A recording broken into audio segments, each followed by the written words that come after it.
Hello， 欢迎收看《高高共哈发》，我是敏华。我们现在在阳明山竹子湖，而后面的发射站就是讲课电台的发射站。106年6月23号，对讲课电台来说呢是一个大日子，因为今天开播喽。主持人可以透过麦克风在空中跟大家相会，而开播那一天呢也非常精彩，带大家一起去看看喽。透过麦克。总统蔡英文发声，为讲课电台发出第一声，象征正式开台。共抗共谋天台，让它正式开播。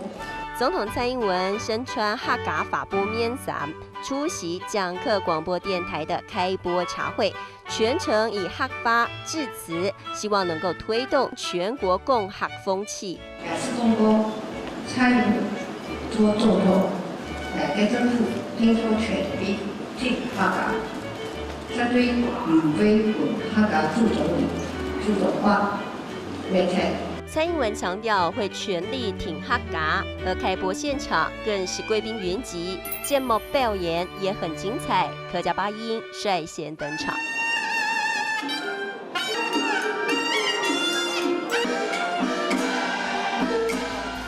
为了庆祝共哈天台盛大开台记者会还邀请了3位重量级的金曲歌王接力演唱。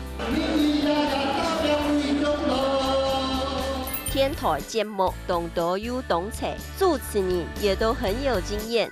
共哈天台正式开播，希望让哈发永远能够世世代代传承下去。Hello， 各位观众朋友们，讲课广播电台正式开播了，你们都有 Stay on Tune 吗？有没有转到 FM 105.9呢？记得要准时收听喽。重点是我们学到新的词，来复习一遍吧。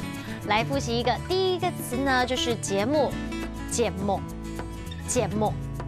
第二个呢，就是麦克风，麦克。